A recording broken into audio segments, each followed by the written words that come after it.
Everyone, it's Jenny, and I'm actually sitting right next to Miss Dixie Andelin Forsyth. Hi. Hi. It's been wonderful being Good here. to see You too. And we are together because we've been obviously filming for the documentary, so you've seen a lot of that on the big group.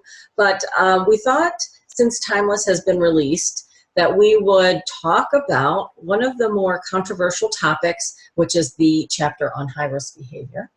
So maybe you could help us out with that. What do you mean when you say that? There's a lot of different kinds of high-risk behavior, but I think you're referring to sex before marriage. Is that what you're talking about? Yeah. Because it's really common today. When I was growing up, it wasn't. And I think it's probably birth control that has changed it all, because women can feel free to, Well, that was the whole point. Casual sex. It's okay. Yeah, I admit. But see, not I remember casual, reading a biography of Barbara Walters. A lot of people know who she is.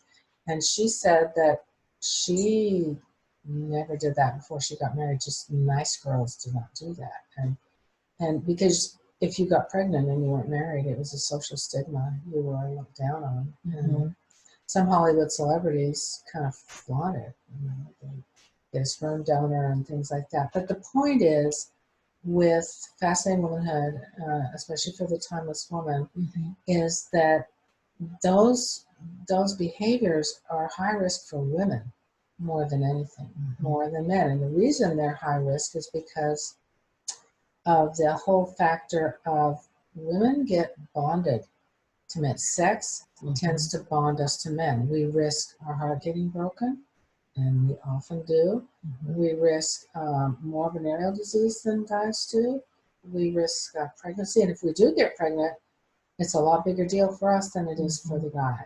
Yeah. And guys, because of when you have sex, you produce pleasure chemicals like oxytocin, which is a pleasure chemical, but it's also a bonding chemical.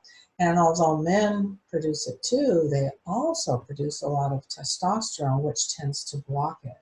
And so that's why it's easier for them to get up and leave the next day. And the woman's thinking, but I thought you loved me. Yeah, I thought you loved me. We had a great thing here. I love you, yeah. Yeah. And he may even be very romantic up until the time where he feels like he's kind of got you, he's won you over, and then he kind of loses interest and goes on to somebody else. And there's a lot of guys, if it was really rare, that would be one thing, but it isn't. And some guys are just interested in sex, whereas women tend to associate sex with romance. Well, I always did, and you did too. And there's some women, obviously, that are sort of. But even a woman who associates sex with romance will fall into that trap, because we are very trusting, I think, and believing, and can be sort of duped. And so what, in my mind, I'm thinking, let's listen more to our dads, our moms, our brothers, or people who maybe can protect us from those types of guys. Like, how does a woman now in the 21st century, what does she do? What would you recommend? Well, that's just sort of a real simple one, is if you tell guys you're dating, I don't do this till I'm married.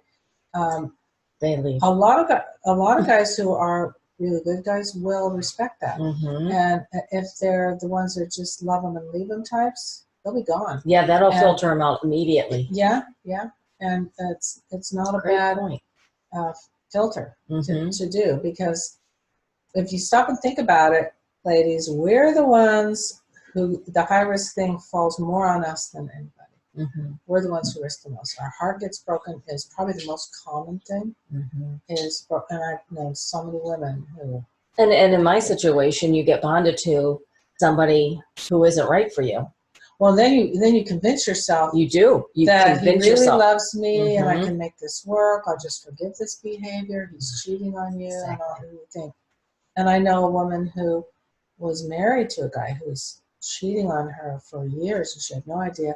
And then when she found out, she went and got tested for sexually transmitted disease. She had 4 of them, and she had no idea. And he had no symptoms whatsoever. So that was a case where, the filter didn't work for her But this guy, because they Yeah. didn't have sex before they were married, but boy, did he. So do it after. in that way, okay, that's a great sort of indicator. High risk behavior.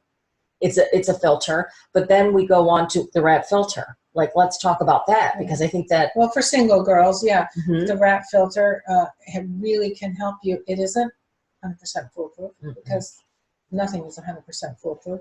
Even Tylenol isn't 100% foolproof, right? and because some people are allergic to it. But the rat filter can really help you, especially if you're interested in dating guys online, because they can pretend to be anything they want. And there you are trying to sort through all this, and you don't even know if he's 400 pounds and bald instead of a hunk at 22. Right. You know, you don't know what you're presented. So we designed just a basic rat filter for red flags for you to investigate further. What chapter is that in? That's Notes to Single Women. Notes to Single Women. That's right at the end. Okay, right. Yeah. So please go out and buy Fascinating Womanhood for the Timeless Woman to get the details, all this great, the juicy details, and this will really be helpful for married women and single women alike. So thank you so much. Okay. This is fun. Bye-bye. Okay. That's how we do Good it. job.